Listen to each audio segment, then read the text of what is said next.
Assalamualaikum warahmatullahi wabarakatuh. Hasanan ayyuhat tullab wa talibat bima'hadi husnil khatimah. Kaifa halukum jami'an? Ada'ullaha lakum fi sihatin wa afiyatin.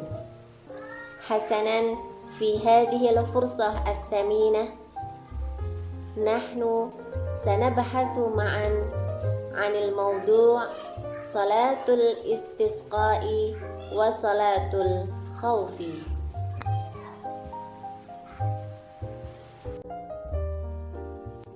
Salatul istisqa'i. Ma ma'na al-istisqa? Man ta'rif minkunna? Al-istisqa'u bima'na talabus suqya, yaitu salat meminta hujan.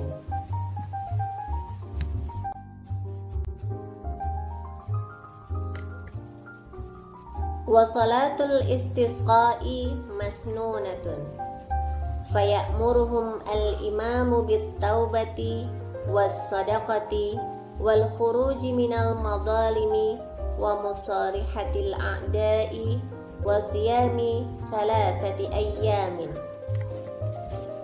Thumma yakhruju bihim fil yawmir rabi' fi thiyabin bidlatin wastikanatin wa tadarru'in wa yusalli bihim rak'ataini ka salatil 'aidaini.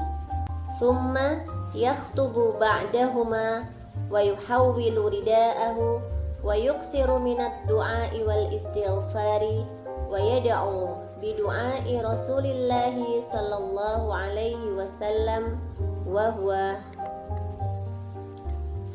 salat istisqa atau salat meminta hujan, hukumnya sunnah. Sebelumnya, seorang imam meminta kepada seluruh para jamaah untuk melaksanakan taubat, bersedekah, dan keluar dari segala macam kedzaliman, kemudian berbuat baik pada musuh atau saling memaafkan, dan puasa 3 hari. Pada hari keempat, seluruhnya, baik imam maupun seluruh jamaah, berangkat ke lapangan dengan menggunakan baju yang biasa digunakan untuk keseharian, dengan hati yang tenang dan tunduk. Kemudian imam sholat bersama mereka 2 rakaat, sebanyak sholat Idul Fitri dan Idul Adha. Setelah sholat 2 rakaat tersebut, seorang imam berkhutbah dan kemudian mengganti posisi selendangnya dan memperbanyak doa, istighfar, kemudian berdoa dengan doa yang dicontohkan Rasulullah Sallallahu Alaihi Wasallam sebagai berikut.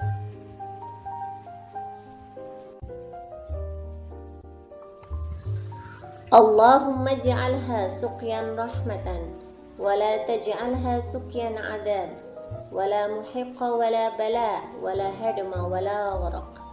Allahumma 'ala ad-dirabi wal akam wa manabitis syajari wa butunil awdiyah. Allahumma hawalaina wa la 'alaina. Allahumma asqina ghaisan mughithan hani'an mari'an mari'an sahan aman ghadaqan tabaqan mujallilan daiman ila yaumiddin. Allahumma asqinal ghaitha wa la taj'alna minal qanitin. Allahumma inna bil ibadi wal biladi minal juhdi wal ju'i wad danki ma la nashku illa ilaika. Allahumma anbit lana az-zar'a wa adri lana ad-dar'a wa anzil 'alaina min barakatis sama wa anbit lana min barakatil ardi wakshif 'anna minal bala ma la yakshifuhu ahadun ghairuk. Allahumma inna nastaghfiruka innaka kunta ghaffaran fa arsilis samaa 'alaina midrara.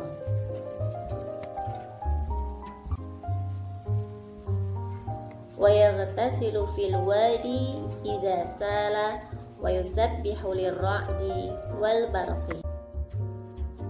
Doa yang tadi Ustazah bacakan artinya adalah, Ya Allah, jadikanlah hujan ini sebagai siraman yang membawa rahmat, dan jangan Engkau jadikan sebagai siraman yang membawa azab, kecelakaan, bencana, kehancuran, dan ketenggelaman. Ya Allah, jadikanlah hujan ini meresap di bukit dan onggokan tanah serta menyirami akar-akar tumbuhan dan lembah-lembah. Ya Allah, jauhkanlah dari kami dan janganlah menjadi bencana bagi kami. Ya Allah, turunkanlah kepada kami hujan yang deras, yang menyenangkan, mengalir luas lagi lebat dan merata sampai akhirat kiamat. Ya Allah, turunkanlah hujan kepada kami dan janganlah jadikan kami termasuk orang-orang yang putus asa. Ya Allah, sesungguhnya para hamba-Mu dan negeri-negeri mengalami kelelahan, kelaparan, dan kesempitan yang tidak bisa kami adukan kecuali hanya kepada-Mu.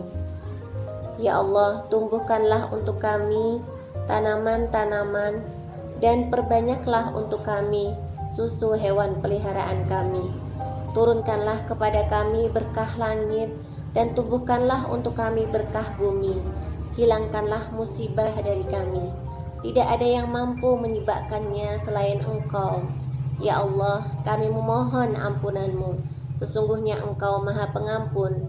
Turunkanlah kepada kami banyak hujan dari langit-Mu. Setelah airnya mengalir, hendaknya kaum muslimin dianjurkan untuk mandi di lembah dan bertasbih saat mendengar kilat dan petir. Kalau saat ini sudah tidak ada yang mandi di lembah ya. Jadi maksud dari kalimat di sini, apabila air telah mengalir, maka silahkan air tersebut dimanfaatkan untuk hal-hal yang bermanfaat memenuhi kebutuhan sehari-hari. Dan saat mendengar kilat atau petir, maka sunnah untuk kita seorang muslim mengucapkan tasbih.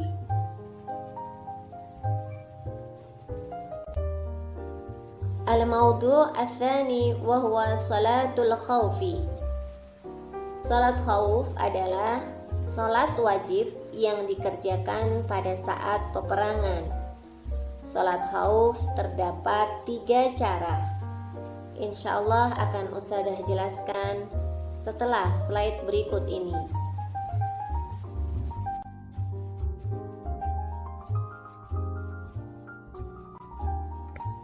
Salatul khawfi.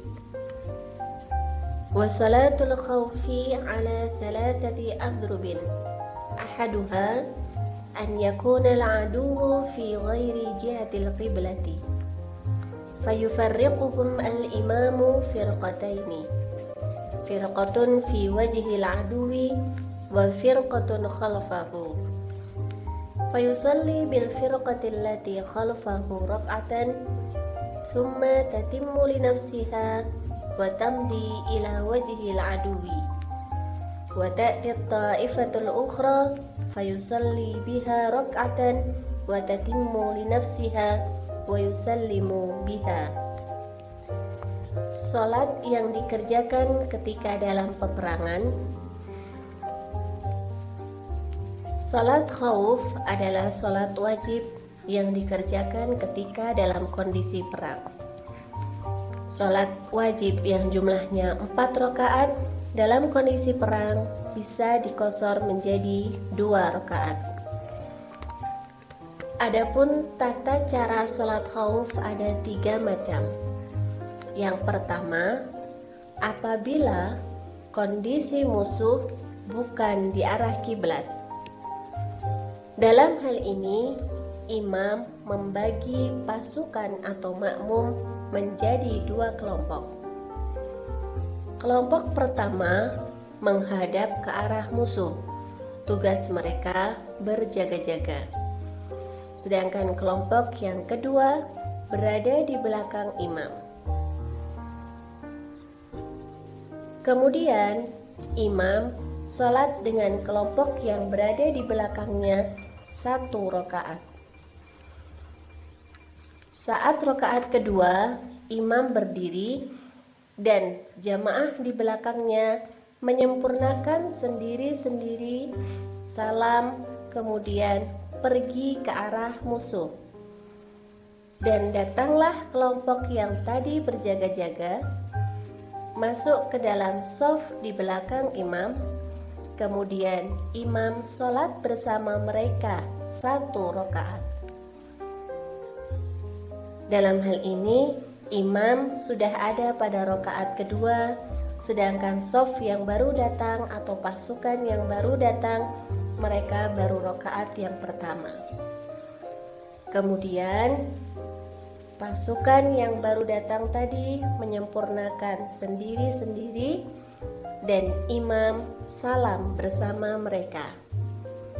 Jadi pada tata cara sholat khauf yang pertama ini, imam sholat rakaat pertama dengan kelompok yang kedua, sedangkan rakaat kedua dengan kelompok yang pertama. Imam takbiratul ihram dengan kelompok yang kedua, dan saat salam dengan kelompok yang pertama.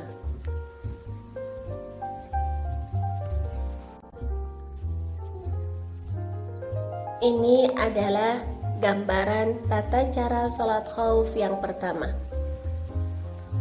Ada pasukan yang berjaga-jaga di bagian belakang, dan ada pasukan yang sedang sholat bersama dengan imam. Setelah imam mendirikan sholat 1 rakaat, maka kelompok yang ada di belakangnya menyempurnakan sendiri-sendiri, kemudian bergantian menghadap ke arah musuh. Sedangkan kelompok yang tadi menghadap ke arah musuh masuk ke dalam shaf dan sholat bersama imam 1 rakaat. Kemudian mereka menyempurnakan sendiri-sendiri dan imam salam bersama mereka.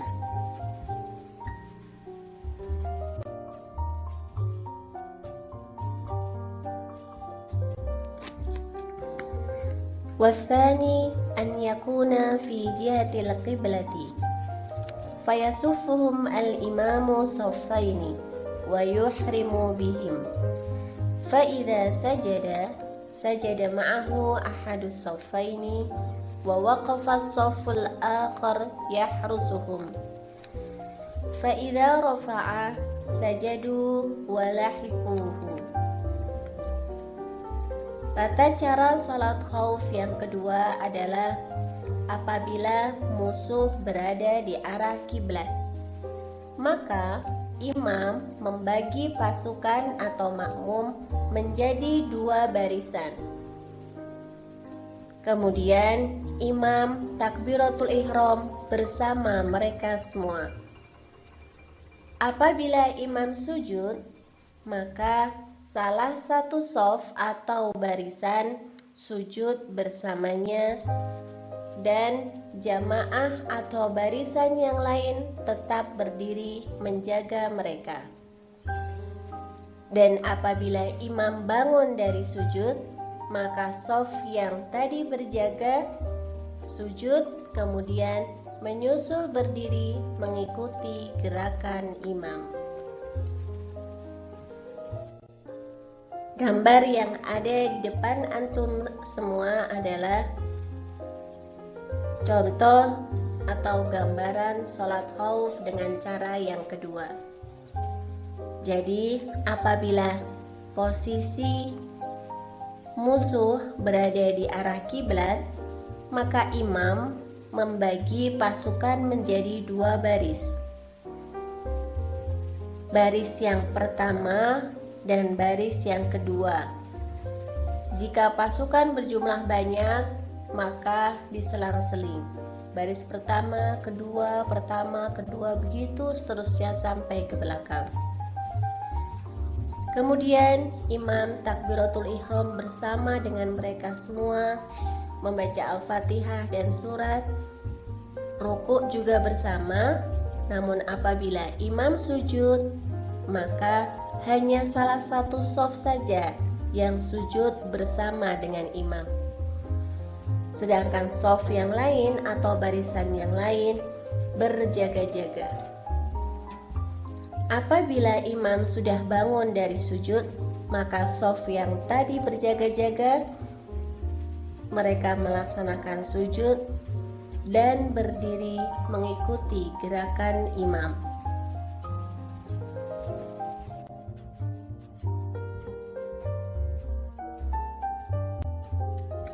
والثالث أن يكون في شدة الخوف والتحام الحرب فيصلي كيف أمكنه راجلا أو راكبا مستقبل القبلة وغير مستقبل لها.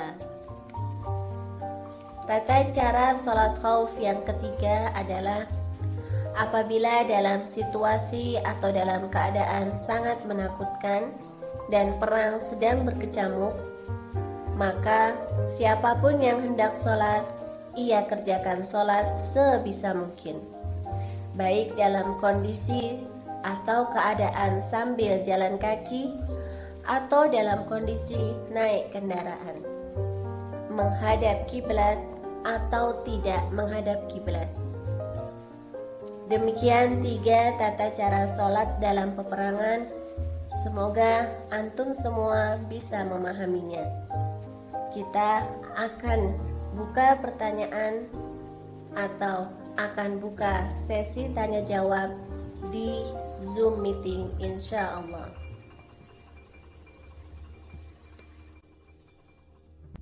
Jazakumullah khairan katsiran ala ihtimamikum. Wassalamualaikum warahmatullahi wabarakatuh.